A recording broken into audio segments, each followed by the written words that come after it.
नमस्कार, जय हिंद दोस्तों। आज के इस क्लास में हम लोग बिहार डीएलएड एंट्रेंस एग्जाम 2024 के लिए सेट नंबर 3 और 4 को डिस्कस करेंगे। फ्रेंड्स, इसके पहले ऑलरेडी कई सारे आपको जो है सेट प्रोवाइड किया गया है। जो नए कैंडिडेट है प्ले लिस्ट जाकर के आप लोग सारे क्लास को विजिट करेंगे। तो साथियों, इसके अलावा अगर देखा जाए तो मात्र आपके पास 20 डेज का आपका समय बचा हुआ है बिहार डीएलएड एग्जाम के लिए। तो आप सभी लोग जो भी हमारे द्वारा भी नोट्स आपका सिलेक्टिव आपको प्रोवाइड किया जा रहा है, पूरा टीम के द्वारा जो भी क्वेश्चन आपका प्रिपेयर किया गया है, आप देखेंगे तो बराबर जो आपके डीएलएड के एग्जाम में आपका रिपीट हुआ है, टू द पॉइंट और टू द पैटर्न जितनी भी क्वेश्चंस आपके बन सकता है ये कंटिन्यू अभी आपका किया गया है। तो फ्रेंड्स, एक भी क्लास को आप सभी लोगों को मिस नहीं करना है और अच्छे तरीके से आप लोग लगाइए। डेफिनेटली आपके डीएलएड के अंतर्गत स्कोर आपका अच्छा रहेगा। और रैंक जब तक अच्छा नहीं आएगा तो फिर क्या है कि अपने जिला के नज़दीक आपको जो है बेहतर जगह पर आपको कॉलेज प्रीफेयर आपको नहीं किया जाएगा। तीन चीज़ों को ध्यान में रखते हुए लगातार आप लोग प्रैक्टिस करते रहे। जो नए कैंडिडेट अभी तक अगर फाइनली आपने जो है कुछ भी जो है प्रीपेयर अपने नहीं कर रखा हुआ है, तो साथियों आप सभी लोगों के लिए जो है एक क्या है कि आपका डीएलएड का स्पेशली आपका जो है ग्रुप बनाया गया है, जिसमें कि आप देखेंगे तो ग्रुप के अंतर्गत आपका क्या है कि सारी चीज़ें जो आपका जो आपका पैटर्न और टू द पॉइंट आपके जितने भी क्वेश्चंस आपका हो सकता है, सिर्फ और सिर्फ आपका सिलेक्टिव क्वेश्चन का ही आपका नोट्स जो है आपका प्रोवाइड किया जा रहा है। ऑल ओवर आपको ऑल सब्जेक्ट का आपको मिलेगा। जीएस पर थोड़ा ज़्यादा इसमें ध्यान दिया गया है, क्योंकि जीएस का आप देखेंगे तो टोटल आपका 40 क्वेश्चन आपका जो है पूछा जाना है, जो कि सबसे अच्छा खासा आपका वेटेज होना है। इसके अलावा फ्रेंड्स अगर देखेंगे आपका रीजनिंग बच रहा है, मैथमेटिक्स और हिंदी का भी 25 क्वेश्चन का आपका वेटेज होना है। रीजनिंग का आप देखेंगे तो 10 क्वेश्चन का वेटेज होना है। 10 में आपको 10 बना करके एग्जाम हॉल से आपको आना है। जो आपका पैटर्न है, जिस क्वेश्चन जो है जिस पैटर्न पर आपका पूछा गया है वही पैटर्न से आपके आना है। तो टू द पॉइंट आपका सारी चीज़ें जो है ग्रुप पर आपको प्रोवाइड किया जा रहा है। इस ग्रुप पर ऐड होने के लिए आप सभी लोगों को 7050513705 पर आपको एसएमएस करना है। व्हाट्सएप पर आप सभी लोगों को डीएलएड का लिंक मिल जाएगा। लेकिन साथियों इसके लिए आपको 31 रुपीज़ आपको पेमेंट करना है, क्योंकि इस ग्रुप के अंतर्गत देखेंगे तो स्पेशल आपका डीएलएड का भी जो है आपका सारी चीज़ आपका चल रहा है। इस ग्रुप के अंतर्गत क्या है कि कंप्लीटली आपको जो है किरण पब्लिकेशन प्लस आपका द प्लेटफॉर्म और यूनिक पब्लिकेशन का कंप्लीटली आपको चीज़ें प्रोवाइड किया जा रहा है। और प्लस आप जो है 120 क्वेश्चन करके आपको टेस्ट के रूप में आपको जो है मिल जाता है। तो कंप्लीटली आप क्या है कि टेस्ट भी लगा करके खुद को जज कर पाएंगे और प्रॉपर वे में आपको जो है नोट्स आपको जितनी भी उस ग्रुप पर डाला गया है इन सभी को आपको कंप्लीटली आपको रिवीजन करते रहना है। मात्र आपको 20 दिन का टारगेट लिया गया है। 20 दिन के अंतर्गत सारी चीज़ आपको जो है प्रोवाइड आपको किया जाएगा। और ऐसा नहीं कि आप ग्रुप को ज्वाइन करेंगे तो ही आप डीएलएड को क्लियर कर पाएंगे, ऐसा कहते ही नहीं है। आप ऑल ओवर अगर सेट को लगाएंगे अच्छे तरीका से और अच्छे तरीका से विश्लेषण करेंगे तो डेफिनेटली आप स्कोर जो है बेहतर आप कर पाएंगे। ग्रुप में क्या है, गाइडलाइंस के तहत जो है सारी चीज़ आपको प्रोवाइड आपको किया जा रहा है। तो इस सेशन को हम लोग कंटिन्यू करते हैं और चीज़ों को समझते हैं। तो साथियों आज का फर्स्ट क्वेश्चन हमारा, और जिसमें कि हम लोग पहले विज्ञान को कवर कर लेते हैं। तो विज्ञान, उसके बाद फिर आपका जो है आर्ट्स पेपर आपका आ जाएगा, जिसमें कि आपका टोटल 40 क्वेश्चन इधर हो गया। फिर हम लोग जैसे नेक्स्ट सेट में एंटर करेंगे तो 40 क्वेश्चन। तो ऑल ओवर आपका टोटल आपका 80 क्वेश्चन को कवर करने वाले हैं, क्योंकि समय काफ़ी ज़्यादा कम है। और जहाँ तक आप देखेंगे तो क्या है कि ज़्यादा से ज़्यादा क्वेश्चन को अगर आप प्रैक्टिस कर लेते हैं, देख लेते हैं, तो डेफिनेटली आप एग्जाम में बेहतर स्कोर आप कर पाएंगे। ठीक है, और एग्जाम का डेट भी आपका काफ़ी नज़दीक आपका आ चुका है। तो जिस भी चीज़ों को आप देखेंगे कुछ ना कुछ आपके माइंड में फिट रहेगा और डेफिनेटली आप स्कोर जो है कर सकते हैं। तो जैसे कि आज का फर्स्ट क्वेश्चन है, कहा जा रहा है कि प्रकाश का बोला जा रहा है कि शून्यावकाश में जो है वेग अनुमानतः कितना है। तो शून्यावकाश करने का मतलब है कि जो निर्वात हमारा होता है, प्रकाश का वेग निर्वात में कितना होता है। तो साथियों सिलेक्टिव क्वेश्चन में भी मैंने इन चीज़ों को जो है आपको अपडेट जो है आपको करा दिया था। तो आप देखेंगे तो यहाँ पर 71 नंबर से हमारा स्टार्ट होता है, क्योंकि इसके पहले आपका मैथमेटिक्स का क्वेश्चन दिया गया है जो कि मैंने स्किप किया हुआ है। तो आप देखेंगे तो साथियों यहाँ पर हमारा हो जाएगा 3 × 10⁸ मीटर पर सेकेंड, ये आपका होता है। तो ऑप्शन आपका यहाँ पर बी करेक्ट हो जाएगा। साथियों अगर पूछा जाता है प्रकाश किस प्रकार का तरंग है, तो ये आपका जो है अनुप्रस्थ तरंग है, ध्यान रखिएगा। ऑप्शन हमारा यहाँ पर बी करेक्ट हो जाएगा। अगला क्वेश्चन है साथियों, नेक्स्ट हमारा दिया गया है, बोला जा रहा है कि रसायन उद्योग में कौन सा तेजाब मूल रासायनिक माना जाता है। रसायन उद्योग में कौन सा तेजाब बोला जा रहा है कि मूल रासायनिक माना जाता है, ये आपको पर पूछा जा रहा है। तो बताइएगा आप लोग, राइट आंसर यहाँ पर आपका क्या हो जाएगा। तो साथियों आपका राइट आंसर हो जाएगा H2SO4 को माना जाता है, जिसे हम लोग कहते हैं सल्फ्यूरिक एसिड। ध्यान रखिएगा कि पूछा जाता है कि बैटरी के सीसा संचायक बैटरी में किस प्रकार के अम्ल का प्रयोग किया जाता है। तो इसमें भी आपका जो है H2SO4 का प्रयोग किया जाता है। ऑप्शन हमारा सी करेक्ट हो जाएगा। अगर साथियों ये पूछा जाता है कि हाइड्रोक्लोरिक एसिड के बारे में, तो ध्यान रखिएगा कि हमारे पेट में पाए जाने वाले एकमात्र कौन सा एसिड है, तो ये आपका हो जाएगा हाइड्रोक्लोरिक एसिड। HNO3 दिया गया है, जिसे हम लोग कहते हैं नाइट्रिक एसिड। ध्यान रखेंगे नाइट्रिक एसिड का प्रयोग एक्वा रेजिया यानी कि जो है अम्लराज को बनाने के लिए प्रयोग किया जाता है। अगला क्वेश्चन है साथियों, नेक्स्ट हमारा दिया गया है, प्रश्न में कहा जा रहा है कि आंतों के रोगी के निदान में निम्नलिखित किरणों का उपयोग किया जाता है।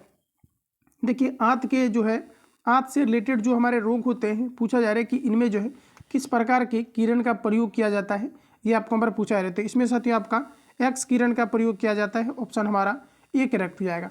अगला क्वेश्चन हमारा साथियों नेक्स्ट दिया गया है कि फ्यूज का सिद्धांत है। ऑप्शन आपके सामने दिया गया है, फ्यूज का क्या सिद्धांत है, इन चीज़ों के बारे में आपको बताना है। तो देखिए फ्यूज का सिद्धांत आपका ये होता है कि इसका रेसिस्टेंस जो होता है, प्रतिरोध, ये अधिक होता है, इसका गलनांक जो होता है आपका कम होता है। तो यहाँ पर अगर देखेंगे तो हमारा राइट आंसर हो जाएगा कि विद्युत चुम्बकीय प्रभाव पर ये काम करता है। विद्युत चुम्बकीय प्रभाव का मतलब हुआ कि ये उष्मीय प्रभाव पर, उष्मीय प्रभाव पर, उष्मा का मतलब होता है गर्मी, गर्मी पा करके ये क्या होता है आपका गल जाता है। तो ऑप्शन हमारा साथियों सी करेक्ट हो जाएगा। अच्छा, फ्यूज का आपका गुण क्या होता है, तो मैंने आपको बता दिया है, इसका प्रतिरोध अधिक होता है जबकि गलनांक इसका कम होता है। इतने पॉइंट को याद रखेंगे, ऑप्शन आपका सी करेक्ट हो जाएगा। अगला क्वेश्चन है साथियों दिया गया है कि परमाणु के नाभि में निम्नलिखित में से कण होते हैं। परमाणु के जो नाभि होते हैं जिसे हम लोग कहते हैं नाभिक, इसमें किस प्रकार के कण पाए जाते हैं, ये आपको पर पूछा जा रहा है। ऑप्शन सामने दिया गया है, सभी क्वेश्चन को आपको अटेम्प्ट लेना है और देखना कि कितना आप गलत यहाँ पर कर रहे हो या फिर कितना आप सही कर रहे हो। तो यहाँ पर देखेंगे इसमें प्रोटॉन और न्यूट्रॉन होता है। इलेक्ट्रॉन साथियों आपको नहीं लगाना। इलेक्ट्रॉन जो होता है ये कक्षा के बाहर में जो है ये आपके चक्कर लगाने का काम करता है, तो कन्फ्यूजन ना हो। प्रोटॉन और क्या होते हैं आपका न्यूट्रॉन्स होते हैं, ऑप्शन आपका ए करेक्ट हो जाएगा। अगला क्वेश्चन हमारा नेक्स्ट में दिया गया है, दूरदृष्टि निवारण के लिए काम में लेते हैं। ऑप्शन आपके सामने दिया गया है, अटेम्प्ट लेंगे आप लोग। तो साथियों ध्यान रखेंगे आप लोग, यहाँ पर आपका राइट आंसर हो जाएगा उत्तल लेंस का प्रयोग किया जाता है। दूरदृष्टि दोष हेतु उत्तल लेंस का प्रयोग किया जाता है, जबकि निकट दृष्टि दोष के लिए अवतल लेंस का प्रयोग किया जाता है। तो ऑप्शन हमारा यहाँ पर जो है सी करेक्ट हो जाएगा। अगला क्वेश्चन है साथियों नेक्स्ट आपके सामने दिया गया है। प्रश्न में आप देखेंगे तो यहाँ पर आपको बोला जा रहा है कि दोपहर के 12 बजे किस दिशा में इंद्रधनुष दिखाई देता है। दोपहर के 12 बजे किस दिशा में इंद्रधनुष दिखाई देता है, ये आपको बार पूछा जा रहा है। तो ये साथियों आपका राइट आंसर हो जाएगा, नहीं देख सकते हैं, क्योंकि आप देखेंगे तो प्रॉपर वे में क्या होता है कि एक स्ट्रेट लाइन में जो है 90 डिग्री पर अगर होता है तो उन चीज़ों को आप नहीं देख पाएंगे। ऑप्शन हमारा यहाँ पर जो है डी करेक्ट हो जाएगा। अगला क्वेश्चन की साथियों बात करें तो बोला जा रहा है कि दाढ़ी बनाने के लिए काम में लेते हैं। मैंने कोशिश किया है कि आपको सभी तरीक़ा से जो है प्रिपेयर करा दिया जाए ताकि क्वेश्चन आपको छोड़कर जो है नहीं आए, और कहीं ना कहीं अगर बेहतर आप कर लेते हैं डीएलएड के अंतर्गत तो कम से कम आप कमेंट करके मुझे जरूर बताना है कि कितना एक्यूरेसी आप जो है मेंटेन आप कर पाए थे, ठीक है। और सिलेक्टिव क्वेश्चन जो भी मैंने आपको प्रोवाइड किया हुआ है निश्चित तौर पर उन सभी को आपको रट लेना है, जितने उसको जो है मेहनत से प्रिपेयर किया गया है और उतनी जो है बुक को सामने रख करके जो है कौन कौन से क्वेश्चन बराबर रिपीट हुआ है इसको छट करके आपको प्रोवाइड करना, ये आपका मुश्किल हो पाता है। लेकिन उन चीज़ों को मैंने करने का प्रयास किया है क्योंकि आप सभी लोगों का काफ़ी ज़्यादा डिमांड था। तो साथ ही याद रखेंगे दाढ़ी बनाने के लिए किस लेंस का जो है प्रयोग किया जाता है, किस दर्पण का प्रयोग किया जाता है, ये आपको यहाँ पर पूछा जा रहा है। तो साथ ही यहाँ पर हमारा राइट आंसर हो जाएगा अवतल दर्पण का, ऑप्शन हमारे यहाँ पर ये आपका करेक्ट हो जाएगा। काफ़ी सारे थंबनेल पर आपको मिलेगा कि 20 क्वेश्चन में जो है आपको 15 क्वेश्चन 10 क्वेश्चन आपको फिक्स आपका लड़ जाएगा एग्जाम में। तो फ्रेंड्स ऐसा कतई नहीं होता है, क्योंकि आप लोग नए कैंडिडेट है जो इस बार 10+2 जो है पास करके जो फॉर्म को फिलअप किए हैं, आप सभी लोगों का आइडिया नहीं है, क्योंकि कम्पिटिटिव एग्जाम में भी देखेंगे तो ऐसा काफ़ी सारा जो है चीज़ें आपको लगाई जाती है, लेकिन ऐसा कतई होता नहीं है। आप कम्पिटिटिव टाइप का एग्जाम आप देने वाले हो, बिहार डीएलएड का सीबीटी मोड में आपका एग्जाम होना है, तो अच्छे तरीके से आप लोग जो है प्रिपेयर रहिए और ज़्यादा से ज़्यादा प्रैक्टिस कीजिए, यही आपके स्कोर को बेहतर कराएगा। कम्पिटिटिव एग्जाम में आप अनुमान नहीं लगाया जाता कि कौन से आपके आएंगे, हालांकि कुछ आपका पैटर्न होता है टू द पॉइंट और टू द पैटर्न अगर दिया जाए तो वो चीज़ें आपके लड़ सकता है। ऐसा नहीं कि 20 क्वेश्चन हम ही आपको दे देंगे तो उसमें से 10 आ जाएगा, तो ऐसा बिल्कुल भी आपका नहीं होता है। तो ध्यान रखिएगा, ऑप्शन हमारे यहाँ पर जो है ये करेक्ट हो जाएगा। अगला क्वेश्चन हमारा दिया गया है कि धोने का सोडा का रासायनिक सूत्र है। ऑप्शन आपके सामने दिया गया है। तो धोने का सोडा की फ्रेंड्स अगर हम बात करेंगे तो ये हमारा राइट आंसर हो जाएगा Na2CO3, जिसे हम लोग कहते हैं सोडियम कार्बोनेट। ऑप्शन हमारा यहाँ पर बी करेक्ट हो जाएगा। नेक्स्ट आपको यहाँ पर दिया गया NaOH, जिसे हम लोग कहते हैं सोडियम हाइड्रोक्साइड। ऑप्शन सी में दिया गया NaHCO3, जिसे हम लोग कहते हैं सोडियम बाइकार्बोनेट। CaOH आपका होल 2 दिया गया है, जिसे हम लोग कहते हैं बुझा हुआ चूना, सोडियम हाइड्रोक्साइड, कैल्शियम हाइड्रोक्साइड। तो इतने पॉइंट को साथियों ध्यान रखेंगे, ऑप्शन हमारा यहाँ पर जो है आपका बी करेक्ट हो जाएगा। अगला क्वेश्चन है कि सौर ऊर्जा निम्नलिखित में से किससे प्राप्त होती है। ऑप्शन आपके सामने दिया गया है, सौर ऊर्जा निम्नलिखित में से किससे प्राप्त होती है, ये आपको पर पूछा जा रहा है। तो साथियों सौर ऊर्जा जो है सूर्य से प्राप्त होती है, ऑप्शन हमारा सी करेक्ट हो जाएगा। साथियों अगर हम बात करेंगे सूर्य में मुख्य रूप से ऊर्जा की प्राप्ति का कारण क्या है, तो नाभिकीय संलयन। ध्यान रखिएगा, नाभिकीय संलयन। सूर्य में देखेंगे आप तो क्या है कि लगभग 71% आपके हाइड्रोजन पाया जाता है, बाकी आपके जो है हीलियम आपके पाए जाते हैं। हीलियम जब भी हाइड्रोजन से आपका रिएक्ट करता है तो तो इसी को हम लोग क्या कहते हैं, तो नाभिकीय संलयन अभिक्रिया के रूप में जानते हैं। तो ऑप्शन आपका सी करेक्ट हो जाएगा। इतने पॉइंट को यहाँ से आप लोग ध्यान रखेंगे। अगला क्वेश्चन है फ्रेंड्स, नेक्स्ट हमारा दिया गया है, प्रश्न में आपको कहा जा रहा है कि ठोस कपूर से कपूर वाष्प बनाने की प्रक्रिया को कहते हैं। जनरली आपने देखा होगा कि जब भी कभी ठोस जो है कपूर को जलाया जाता है तो ये द्रव के रूप में परिवर्तित ना हो करके सीधे वाष्प में परिवर्तित हो जाता है। तो आपका डिफिनेशन है कि जब भी कोई ठोस पदार्थ बिना द्रव अवस्था में गए सीधे वाष्प में परिवर्तित हो जाए तो इसे हम लोग कहते हैं ऊर्ध्वपातन। अब आप सभी लोगों को बताना है राइट आंसर आपका क्या होगा। तो यहाँ पर आपका करेक्ट आंसर हो जाएगा साथियों ऊर्ध्वपातन। क्या कहते हैं, ऊर्ध्वपातन। अच्छा, कौन कौन सा पदार्थ है जो कि ऊर्ध्वपातन के गुण को प्रदर्शित कर सकता है, तो ये आपका हो जाएगा नेप्थलीन, इसके अलावा आपका हो जाएगा नौसादर, इसके अलावा आपका हो जाएगा कपूर, इसके अलावा आपका हो जाएगा अमोनियम क्लोराइड। तो फ्रेंड्स जितने पॉइंट को ध्यान रखेंगे ऑप्शन आपका डी करेक्ट हो जाएगा। आगे बढ़ते हैं, अगला क्वेश्चन हमारा नेक्स्ट में दिया गया है, बोला जा रहा है आपको कि पेड़ का खाना तैयार करने की प्रक्रिया कहलाती है। पेड़ का खाना तैयार करने की प्रक्रिया कहलाती है। क्या कहलाती है, तो साथ ही इसे हम लोग कहते हैं फोटोसिंथेटिक। क्या कहते हैं, फोटोसिंथेटिक कहते हैं। ऑप्शन आपका यहाँ पर डी करेक्ट हो जाएगा, यानी कि प्रकाश संश्लेषण कहते हैं। अगला क्वेश्चन है साथियों नेक्स्ट हमारा दिया गया है कि निम्न में से कौन सा धातु अर्धचालक की तरह ट्रांजिस्टर में प्रयोग होती है। देखिए, अगर हम बात करेंगे अर्धचालक का तो सिलिकॉन और जर्मेनियम जो है आपके अर्धचालक के अंतर्गत आता है। क्वेश्चन अगर आएगा तो यही दोनों आपका रहेगा, इसके अलावा आपका कोई अर्धचालक आपका नहीं रहेगा। ठीक है, ध्यान रखिएगा। तो साथियों अब देखिए 100% इसलिए मैं इन सभी क्वेश्चन में गारंटी ले लेता हूँ, क्योंकि आप देखेंगे, क्योंकि आप लोग देखिए जो नए कैंडिडेट है उसको लग रहा होगा, इन सभी में आप देखेंगे तो ट्रांजिस्टर और जर्मेनियम से ही क्वेश्चन आपका पूछा जाना है। कंपिटिटिव टाइप में भी अगर बैठेंगे आप, ये तो नॉर्मल आपका डीएलएड है, कंपटीशन में अगर बैठेंगे बेहतर कंपटीशन में आप, तो इससे ज़्यादा कुछ भी आज तक पूछा ही नहीं गया है। इसलिए इन सभी में क्या है कि मेरा एक्सपीरियंस इस समय है, इसलिए मैं क्या करता हूँ कि डायरेक्टली बोल दूँ। लेकिन कुछ छात्र कमेंट कर देते हैं कि कैसे आप गारंटी ले रहे हैं 100%, तो इन चीज़ों का एक्सपीरियंस थोड़ा वो चीज़ आपका हो जाता है। आप लोग चलिए लगाइए आप लोग। तो यहाँ पर आप देखेंगे साथियों, तो आपका क्या है कि बोला जा रहा है कि निम्न में से कौन सा धातु अर्धचालक की तरह ट्रांजिस्टर में प्रयोग किया जाता है, ये फ्रेंड्स आपको बताना है। तो फ्रेंड्स हमारा राइट आंसर हो जाएगा जर्मेनियम। ऑप्शन आपका यहाँ पर बी करेक्ट हो जाएगा, ध्यान रखेंगे। और जर्मेनियम देख पाएंगे यहाँ पर आपको दिया भी गया है। इसके अलावा साथियों याद रखेंगे कि जो हमारा सौर पैनल होता है इसमें किस प्रकार के जो है धातु का प्रयोग किया जाता है, तो अर्धचालक का प्रयोग किया जाता है। सुपर कंप्यूटर में भी अर्धचालक का प्रयोग किया जाता है। अर्धचालक क्या करता है कि पूरी जो है आपके इलेक्ट्रिक करंट को एब्जॉर्ब नहीं करता है। तो हमारा अर्धचालक के अंतर्गत कौन कौन सा आता है, तो जर्मेनियम और सिलिकॉन आता है, जिसका कि प्रयोग सौर पैनल के रूप में भी आपका किया जाता है। फ्रेंड्स तांबा की बात करेंगे तो तांबा आपका विद्युत का अच्छा सुचालक होता है। ग्रेफाइट की अगर हम बात करेंगे तो ग्रेफाइट हमारा कार्बन का अपरूप होता है। चांदी आपको दिया गया, ये विद्युत का सबसे अच्छा सुचालक जो होता है ये आपका चांदी होता है। तो इतने पॉइंट को याद रखेंगे। अगला क्वेश्चन है फ्रेंड्स नेक्स्ट हमारा दिया गया है कि जैविक सिस्टम में रासायनिक क्रिया की प्रक्रिया को तेज करने में उत्तरदायी पदार्थ है। प्रश्न हमारा बोला जा रहा है कि जैविक सिस्टम में रासायनिक क्रिया की प्रतिक्रिया को तेज करने में उत्तरदायी पदार्थ है। कौन सा पदार्थ है साथियों, ये आपको पर पूछा जा रहा है। तो ये हमारा राइट आंसर हो जाएगा एंजाइम। कौन सा हो जाएगा, तो आपका एंजाइम हो जाएगा। ऑप्शन हमारा सी करेक्ट हो जाएगा। अगला क्वेश्चन है साथियों नेक्स्ट दिया गया है कि निम्नलिखित में से किसकी कमी से मनुष्य में मधुमेह होता है, ये आपको पर पूछा जा रहा है। ऑप्शन आपके सामने दिया गया है। तो देखिए जो मधुमेह की बीमारी होती है ये किसकी कमी के कारण से होती है, इसके बारे में आपको बताना है। तो ये जो आपका होता है ये आपका इंसुलिन की कमी के कारण से होता है, जिसे हम लोग डायबिटीज़ भी बोलते हैं। तो ऑप्शन आपका जो है डी आपका करेक्ट हो जाएगा।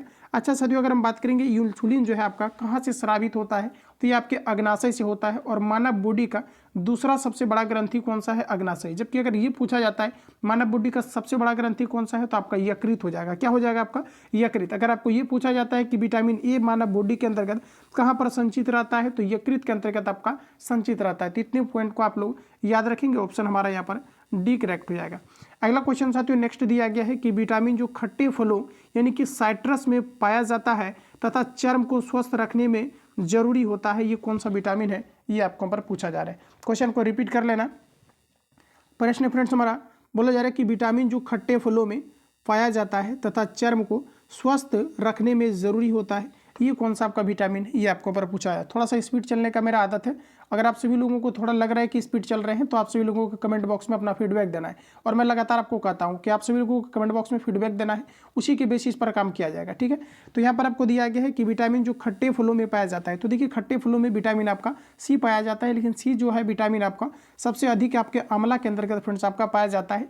इसका केमिकल नाम आपका होता है एस्कॉर्बिक एसिड, जो कि हमारे घाव को भरने के लिए या फिर त्वचा में अनेक तरीके की जो बीमारी होती है इससे ये बचने के लिए जो है मुख्य रूप से विटामिन जो आपका सी होता है ये आपका उत्तरदायी होता है। या फिर बाल का झड़ना, आपने देखा होगा कि अलग अलग तरह का जो तेल आपका आता है इसमें आपका विटामिन सी की मात्रा डाला जाता है। तो ऑप्शन हमारा यहाँ पर सी करेक्ट हो जाएगा, ध्यान रखेंगे। साथ ही विटामिन ए की अगर हम बात करें तो इसका केमिकल नाम आपका होता है रेटिनॉल। क्या होता है आपका? रेटिनॉल होता है। और विटामिन ए जो होता है ये आपके गाजर के अंतर्गत आपका पाया जाता है। विटामिन ए की कमी के कारण से रतौंधी नामक बीमारी होती है। इन सभी पॉइंट को नोट डाउन कर लेना। विटामिन बी की कमी के कारण से बेरी नामक रोग होता है। और विटामिन जो हमारा बी होता है इसका केमिकल नाम क्या है? तो थायमिन। और विटामिन बी जो आपका होता है ये केला में सबसे अधिकतम मात्रा में पाया जाता है। विटामिन डी की साथियों बात करेंगे तो इसका केमिकल नाम आपका होता है कैल्सीफेरॉल।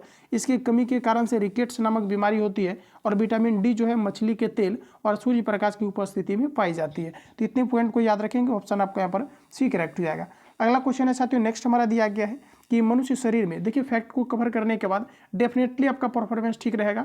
आप इससे रिलेटेड कई सारे क्वेश्चन आप अटेम्प्ट बिल्कुल ले पाएंगे। सिर्फ आंसर बता देने से कई सारे चैनल पर भी चल भी रहे होंगे, किसी का बुराई नहीं कर रहा हूँ, लेकिन आप अच्छे तरीके से जो है डेफिनेटली अपने अकॉर्डिंग आप लोग जो है प्रिपेयर रखिए सारी चीज़ों को। मनुष्य शरीर में खून की बोला जा रहा है कि शुद्धिकरण की प्रक्रिया को कहते हैं। साथ ही याद रखिएगा कि मनुष्य शरीर में खून की शुद्धिकरण प्रक्रिया को क्या कहा जाता है, ये आपको पर पूछा जा रहा है। तो फिर इसे जो कहा जाता है इसे कहा जाता है डायलिसिस। जब आपको गुर्दा करना जो है, आपके गुर्दा जो आपके अंदर है जिसे हम लोग किडनी कहते हैं या ब्रीका कहते हैं, ये अगर काम करना बंद कर देगा तो वैसे स्थिति में क्या होता है कि एक डायलिसिस एक मशीन होता है जो कि आपकी किडनी का काम करने लगता है। उससे क्या होता है कि खून को फिल्ट्रेट करके पुनः आपके बॉडी के अंतर्गत एंटर कराया जाता है। तो इसे हम लोग कहते हैं डायलिसिस। ऑप्शन आपका ए करेक्ट हो जाएगा। अच्छा साथियों, अगर हम बात करेंगे शुद्ध रक्त की चर्चा किया गया है, तो शुद्ध रक्त का जो प्रभाव होता है ये किसके द्वारा होता है? तो शुद्ध रक्त का प्रभाव जो है धमनी के द्वारा होता है, जबकि अशुद्ध रक्त का प्रभाव जो होता है ये किनके द्वारा? तो ये सिरा के द्वारा होता है। शुद्ध रक्त का कहने का मतलब है कि जिसमें ऑक्सीजन मिला हुआ रहता है, इसे हम लोग शुद्ध रक्त कहते हैं। और शुद्ध रक्त उसको कहते हैं जिसमें कि आपका कार्बन डाइऑक्साइड आपका मिला हुआ रहता है। जैसे हम लोग सांस को खींचते हैं तो ये हमारे आरबीसी में मिल करके, हीमोग्लोबिन में मिल करके हमारे बॉडी के सभी अंगों तक जाता है ऑक्सीजन को लेकर के हमारा ब्लड। और पुनः क्या होता है कि जब हम 4% यूज कर लेते हैं और पुनः जब 17% को हम लोग छोड़ते हैं तो ये इसमें क्या होता है कि कार्बन डाइऑक्साइड की मात्राएं होती है जो हमारे द्वारा बाहर ये ब्लड के द्वारा ही क्या होता है कि निकलता है, जिसे हम लोग कहते हैं अशुद्ध रक्त। तो इतने पॉइंट को ध्यान रखेंगे। ऑप्शन सा तो यहाँ पर हमारा ये जो है आपका करेक्ट हो जाएगा। आरबीसी की चर्चा किए हैं तो आरबीसी का फुल फॉर्म होता है रेड ब्लड सेल्स। अच्छा, व्यक्ति में जो ब्लड ग्रुप अलग अलग पाया जाता है किसके कारण से पाया जाता है? तो ये आपके आरबीसी के कारण से ही आपका पाया जाता है। इसके अलावा फ्रेंड्स आपका होता है एक डब्ल्यूबीसी, ये भी आपका ब्लड का प्रकार होता है जिसका फुल फॉर्म की अगर हम बात करेंगे तो ये आपका होता है व्हाइट ब्लड सेल्स। क्या होता है? White blood cells. इसमें साथियों ये क्या होता है? तो इसे बॉडी का सेना भी कहा जाता है, क्योंकि जैसे आपको कोविड-19 होने वाला, जैसे कि बहुत लोगों को कोविड-19 हो गया था, तो वैसे केस में क्या है कि एंटीबॉडीज जो हमारा बनाता है, जैसे कि आपने सुना होगा कि एक बार जिसको कोविड-19 हो गया तो दोबारा से नहीं होता है। क्योंकि आप देखेंगे तो जो हमारा WBC है इसमें एक लिम्फोसाइट नामक ग्रंथि पाई जाती है जो कि क्या करता है कि एंटीबॉडीज को बनाता है और ये पुनः क्या करता है कि बाह्य संक्रमण से लड़ने के लिए आपको सहायता प्रदान करती है। इसी कारण से WBC को बॉडी का सेना कहा जाता है। तो इतने पॉइंट को ध्यान रखेंगे। अगला क्वेश्चन है फ्रेंड्स, नेक्स्ट हमारा दिया गया है, बोला जा रहा है कि टरबाइन व डेनवो से बिजली प्राप्त करने में किस ऊर्जा को विद्युत ऊर्जा में परिवर्तित करते हैं? तो देखिए डेनवो मुख्य रूप से क्या करता है? तो यांत्रिक ऊर्जा को विद्युत ऊर्जा में आपका परिवर्तित करता है। तो ऑप्शन के बेसिस पर आप लोग लगाना, ठीक है। तो यहाँ पर आपका होगा कि यांत्रिक ऊर्जा को विद्युत ऊर्जा में परिवर्तित करता है। तो साथियों आप देखेंगे तो ऑप्शन आपको सामने दिया गया है। अब आप सभी लोगों को लगाना कैसे आंसर? तो देखिए जो यांत्रिक ऊर्जा होता है इसी को हम लोग कहते हैं मैकेनिकल एनर्जी इंग्लिश में। तो आपका राइट आंसर हो जाएगा ऑप्शन सी। अगला क्वेश्चन है कि पढ़ने में काम आने वाले, बोला जा रहा है कि ग्लासेस किस प्रकार के लेंस से बने होते हैं? तो देखिए बोला जा रहा है कि पढ़ने में काम आने वाले ग्लासेस किस प्रकार के लेंस से बने होते हैं, ये आपको हमारा बताना है। तो साथियों हमारा राइट आंसर हो जाएगा कि ये आपका अवतल से बना होता है प्लस आपका उत्तल, ये दोनों से बना होता है। इस प्रकार से देखेंगे तो ऑप्शन हमारा डी करेक्ट हो जाएगा। अगला क्वेश्चन है फ्रेंड्स, दिया गया है कि गैस पदार्थ में कणों के बीच की गति डैश होती है। गैस पदार्थ में कणों के बीच की गति क्या होती है, ये आपको हमारा बताना है। तो ये आपका राइट आंसर हो जाएगा यादृक्ष होता है। क्या होता है? यादृक्ष होता है। यादृच्छिक मतलब होता है रेंडमली, बिना देखे हुए, जिसे आपने प्रोबेबिलिटी पढ़ रखा होगा। इसमें क्या होता है कि किसी भी चीज़ों को आप बिना देखे निकालते हैं, बॉल को निकालते हैं, इसी को हम लोग कहते हैं रेंडमली, यानी कि यादृच्छिक। ऑप्शन आपका जो है ये करेक्ट हो जाएगा। यहाँ से आप देखेंगे तो आपका जो है आर्ट्स का पेपर आपको शुरू होता है। प्रश्न है कि इन देशों में कौन सा देश संयुक्त राष्ट्र संघ की सुरक्षा परिषद का अस्थायी सदस्य नहीं है, ये आपको पर पूछा है। फ्रेंड्स याद रखिएगा आप लोग कि सुरक्षा जो है हमारा संयुक्त राष्ट्र सुरक्षा परिषद है, इसका टोटल आपका 5 देश जो है आपका अस्थायी सदस्य, जबकि 10 देश जो है ये आपका अस्थायी सदस्य है। तो फ्रेंड्स पूछा जा रहा है कि इनमें से कौन सा आपका देश है जो कि अस्थायी सदस्य नहीं है, ये आपको पर पूछा जा रहा है। तो बताइएगा आप लोग राइट आंसर आपका क्या हो जाएगा। तो दोस्तों यहाँ पर आपका जो करेक्ट आंसर हो जाएगा जर्मनी आपका हो जाएगा। ऑप्शन हमारा जो है बी करेक्ट हो जाएगा। अगला क्वेश्चन हमारा नेक्स्ट दिया गया है कि वह कौन सा एकमात्र भारतीय है जिनको ग्रेट ब्रिटेन ने बोला जा रहा है कि लॉर्ड का खिताब दिया है। तो देखिए प्रश्न है कि वह कौन सा एकमात्र भारतीय है जिनको ग्रेट ब्रिटेन ने बोला जा रहा है कि लॉर्ड का खिताब दिया है, ये आपको हमारा पूछा रहा है। बताइएगा आपका राइट आंसर क्या हो जाएगा। कौन ऐसा भारतीय है महान जिनको कि ये चीज़ें आपका प्रोवाइड किया गया है। तो ये आपका किया गया है स्वराज पाल को। ध्यान रखिएगा साथियों, स्वराज पाल को जो है ये लॉर्ड जो है ब्रिटेन के द्वारा लॉर्ड नामक जो है किताब प्रस्तुत किया गया है। अगला क्वेश्चन है फ्रेंड्स नेक्स्ट हमारा दिया गया है कि भारत में सिलिकॉन घाटी का नाम किसे दिया गया है। भारत में सिलिकॉन घाटी का नाम किसे दिया गया है, ये आपको नंबर बताना है। ऑप्शंस आपके सामने दिया गया है। तो देखिए दोस्तों सिलिकॉन घाटी का जो नाम दिया गया है ये आपका बेंगलोर को दिया गया है। पूछा जाता है कि सिलिकॉन वैली किसे कहा जाता है, तो ये बेंगलोर को कहा जाता है।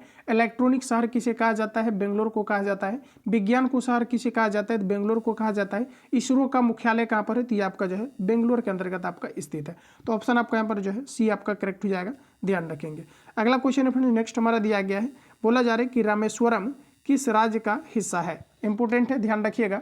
रामेश्वरम किस राज्य का हिस्सा है, ये आपको पर पूछा है। रिपीट करते रहना है साथियों, रामेश्वरम किस राज्य का हिस्सा है, ये आपको पर पूछा है। तो रामेश्वरम की फ्रेंड्स बात करेंगे तो ये आपका तमिलनाडु का है। कहाँ पर है, तमिलनाडु का। अच्छा साथियों अगर हम बात करेंगे कि जो पवन ऊर्जा का सबसे ज़्यादा हमारे भारत के अंतर्गत उत्पादन किया जाता है, ये फिर प्लांट है, ये कहाँ पर है, तो ये भी आपके तमिलनाडु के अंतर्गत है। पश्चिम बंगाल में साथियों सुंदरबन कहाँ पर है, पश्चिम बंगाल में। शांत घाटी कहाँ पर है, तो ये आपका केरल में है। मसालों का शहर किसे कहा जाता है, केरल को कहा जाता है। आंध्र प्रदेश की अगर हम बात करेंगे तो काली मिर्च का सबसे ज़्यादा उत्पादन आंध्र प्रदेश के अंतर्गत किया जाता है, लाल मिर्च का। आंध्र प्रदेश भाषाई आधार पर पहला राज्य का गठन किया गया था। तेलंगाना किस राज्य से अलग हुआ था, तो ये भी आपके आंध्र प्रदेश से जो है आपका अलग हुआ था। तो इतने पॉइंट को याद रखेंगे, ऑप्शन आपका सी करेक्ट हो जाएगा। अगला क्वेश्चन लीजिएगा आपके सामने है, बोला जा रहा है कि पोखरण 2 परीक्षण कब किया गया था, ये आपको हमारा पूछा जा रहा है। फ्रेंड्स क्वेश्चन है कि पोखरण द्वितीय परीक्षण कब किया गया था, ये आपको हमारा पूछा रहा है। आप सभी लोगों का अगर डिमांड रहेगा तो आपको जो है लाइव भी आपको जो है मौका दिया जाएगा। आप सभी लोगों को जो है लाइव चैट में कमेंट जो है आंसर करने का, ठीक है। तो आप सभी लोग अपना फीडबैक देते रहना, बाकी मैं जो है प्रोवाइड करूंगा।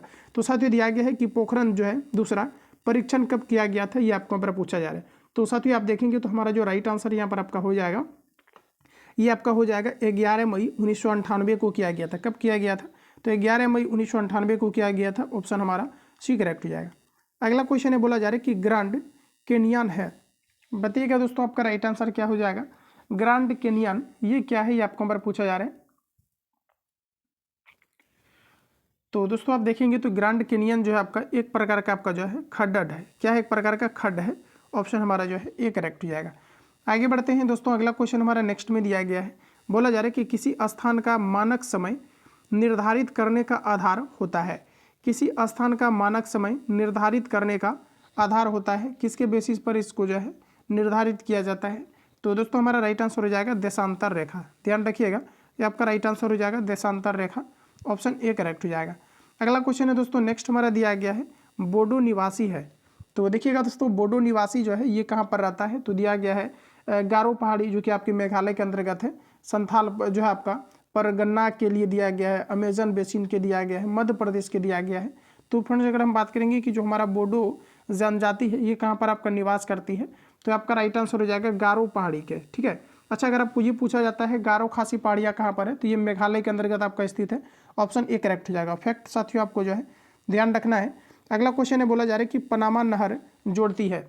पनामा नहर किसको जोड़ती है, ये आपको हमारा पूछा जा रहा है। साथियों ऑप्शन आपके सामने दिया गया है, आप लोग अटेम्प्ट लीजिए पहले इसको, ताकि आपका कॉन्फिडेंस लेवल आपका बेहतर हो। तो फ्रेंड्स अगर देखा जाए तो पनामा नहर की अगर मैं यहाँ पर बात करूँ तो आपका राइट आंसर हो जाएगा प्रशांत महासागर एवं आंध्र जो है महासागर को कौन जोड़ता है, तो ये पनामा नहर के द्वारा जोड़ा जाता है। तो ऑप्शन हमारा यहाँ पर जो है बी करेक्ट हो जाएगा। अगला क्वेश्चन साथियों नेक्स्ट आपके सामने है, प्रश्न आप देखेंगे तो कहा जा रहा है, बोला जा रहा है कि प्राउस्ट एटना है। तो देखिए बोला जा रहा है कि जो आपका बोला जा रहा है कि प्राउंट एटना ये क्या है, ये आपको हमारा पूछा जा रहा है। तो साथियों प्राउट एटना जो आपका है ये एक प्रकार का आपका जो है एक ज्वालामुखी है, ठीक है। ऑप्शन आपका सी करेक्ट हो जाएगा। और ध्यान रखिएगा कि वायुमंडल में एकमात्र कौन सा गैस है जो कि वायुमंडल में नहीं पाया जाता है, तो ये एकमात्र आपका जो है रेडॉन है। साथियों याद रखेंगे कि जो हमारा रेडॉन गैस है ये वायुमंडल में आपका नहीं पाया जाता है। जब ज्वालामुखी आपका फटता है तो आपका क्या है कि रेडॉन गैस की आपकी उत्पत्ति होती है। आगे बढ़िए साथियों, अगला क्वेश्चन दिया गया है, हिमालय का पर्वतीय प्रदेश है। हिमालय का बोला जा रहा है कि पर्वत पदीय प्रदेश है, ये कौन सा है? तो हमारा राइट आंसर यहाँ पर आपका हो जाएगा फ्रेंड्स शिवालिक। ध्यान रखिएगा ऑप्शन आपका बी करेक्ट हो जाएगा शिवालिक। अगला क्वेश्चन है कि भारत का सबसे बड़ा रबड़ उत्पादक राज्य है। वेरी इंपॉर्टेंट, ध्यान रखिएगा ये क्वेश्चन आपके डीएलएड के अंदर अगर रिपीट है आपका फ्रेंड्स, तो बोला जा रहा है कि जो है भारत का सबसे बड़ा रबड़ उत्पादक राज्य कौन सा है, ये आपको नंबर पूछा जा रहा है। तो रबड़ उत्पादक की अगर साथियों मैं बात करूं तो आपका राइट आंसर हो जाएगा केरल। कौन सा राज्य हो जाएगा आपका? केरल हो जाएगा, जिसे मसालों का शहर कहा जाता है। अगला क्वेश्चन है कि आम्र वर्षा है। बोला जा रहा है कि आम्र वर्षा है, ऑप्शन सामने है, आम्र वर्षा है।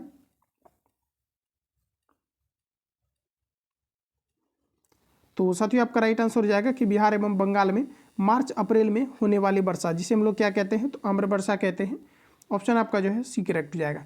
अगला क्वेश्चन है फ्रेंड्स नेक्स्ट हमारा दिया गया है, बोला जा रहा है कि पूर्वी घाट एवं पश्चिमी घाट का मिलन स्थल है। पूर्वी घाट एवं पश्चिमी घाट का मिलन स्थल क्या है, ये आपको हमारा पूछा जा रहा है। तो दोस्तों ध्यान रखेंगे पूर्वी घाट और जो है पश्चिमी घाट का जो मिलन हमारा स्थल हो जाएगा, ये आपका पर राइट आंसर आपका हो जाएगा।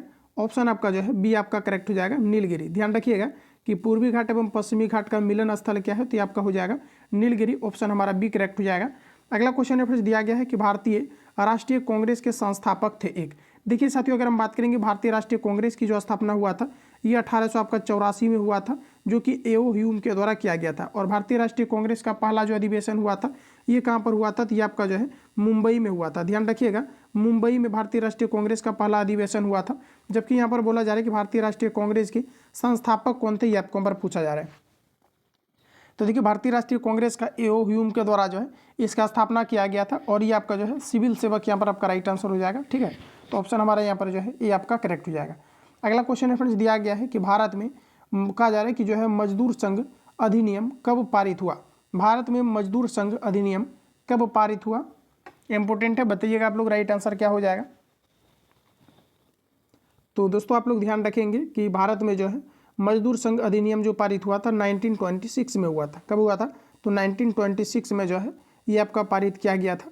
अगला क्वेश्चन हमारा नेक्स्ट में दिया गया है कि भारतीय संविधान में मौलिक कर्तव्य किस देश से लिया गया है। भारतीय संविधान में मौलिक कर्तव्य किस देश से लिया गया है फ्रेंड्स, ये आपको पूछा जा रहा है। तो ये आपका जो है रूस से लिया गया है। मौलिक कर्तव्य कहाँ से लिया गया है, रूस से लिया गया है।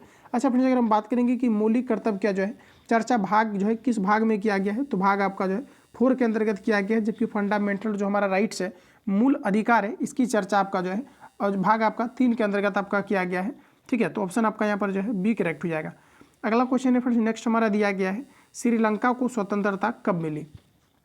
श्रीलंका को स्वतंत्रता कब मिली ये आपको नंबर बताना है। तो देखिए श्रीलंका की अगर हम बात कर लें तो श्रीलंका की जो स्वतंत्रता मिला था ये आपका 1948 में मिला था। कब मिला था, तो 1984 में मिला था। अगला क्वेश्चन है बोला जा रहा है कि न्यू डील को किस अमेरिकी राष्ट्रपति ने लागू किया। इंपॉर्टेंट है, न्यू डील को किस अमेरिकी राष्ट्रपति ने लागू किया ये आपको नंबर बताना है। तो आपका राइट आंसर हो जाएगा रूजवेल्ट ने किया। किन्होंने किया, तो ये आपका फ्रेंड जो है रूजवेल्ट ने किया। ऑप्शन आपका ए करेक्ट हो जाएगा। अगला क्वेश्चन रेफरेंस दिया गया है कि वो जो है बालाघाट, बोला जा रहा है कि बालाघाट खानों में निम्नलिखित में से किस खनिज का खनन किया जाता है। बालाघाट खानों में निम्नलिखित में से किस खनिज का खनन किया जाता है, ये आपको बार पूछा जा रहा है। तो साथियों आप देखेंगे तो हमारा राइट आंसर हो जाएगा मैग्नीज का किया जाता है। ऑप्शन आपका ए करेक्ट हो जाएगा। रिपीट कर लेना फ्रेंड्स, कहा जा रहा है कि बालाघाट खानों में निम्नलिखित में से किस बोला जा रहा है कि खनिज का खनन किया जाता है, ये आपको बार पूछा जा रहा है। तो साथियों आपका राइट आंसर हो जाएगा मैग्नीज का किया जाता है। तो फ्रेंड्स जो है ना क्लास को यहीं पर हम लोग एंड कर लेते हैं। ये आपका सेट नंबर आपका 3 को ही करा करके छोड़ देते हैं, ठीक है। नेक्स्ट आपका जो क्लास आएगा उसमें आपको संभवतः आपका 2 सेट करके आपको जो अपलोड किया जाएगा, ताकि आप ज़्यादा से ज़्यादा क्वेश्चन पर जो है कमांडिंग कर सके, ठीक है। तो आज के सेशन को हम लोग यहीं पर जो है एंड करते हैं। बाकी किसी प्रकार का डाउट या संशय हो तो आप मुझे कमेंट बॉक्स में अपना फीडबैक देंगे। मिलते हैं नेक्स्ट सेशन में। जो लोग चैनल पर पहली बार विजिट किए हैं, चैनल को सब्सक्राइब करके बेल आइकन को प्रेस कर लेना। और जब बेल आइकन को आप प्रेस करते हैं, मतलब जो आपका घंटी है, जो घंटी आपको सब्सक्राइब करने के बाद जो आपको दिखता है उसको आपको ऑल पर सेट कर लेना है। इससे क्या होगा कि जब भी क्लास अपलोड होगा तो नोटिफिकेशन आपको टाइम टू टाइम मिलते रहेगा। बाकी जो लोग प्राइवेट ग्रुप से ऐड नहीं हुए हैं, इस नंबर पर आपको SMS करके आपको जो है फटाफट आप सभी लोगों को ऐड हो जाना है, जिसमें कि सिलेक्टिव क्वेश्चन आपको प्रोवाइड किया जाएगा, जिसका कि नंबर है 7050513705 पर आपको व्हाट्सएप पर मैसेज करना है, आपको DLED लिख करके। इसमें आपको 31 रुपीज़ मात्र आपको पेमेंट करना है और फटाफट ग्रुप में आपको जो है जो भी सिलेक्टिव क्वेश्चन दिया गया है, इन सारी चीज़ों को आपको फटाफट रिवीजन करना है और सारी चीज़ों को क्लियर करना है। बाकी मिलते हैं नेक्स्ट सेशन में, तब तक के लिए जय हिंद, बेस्ट ऑफ लक।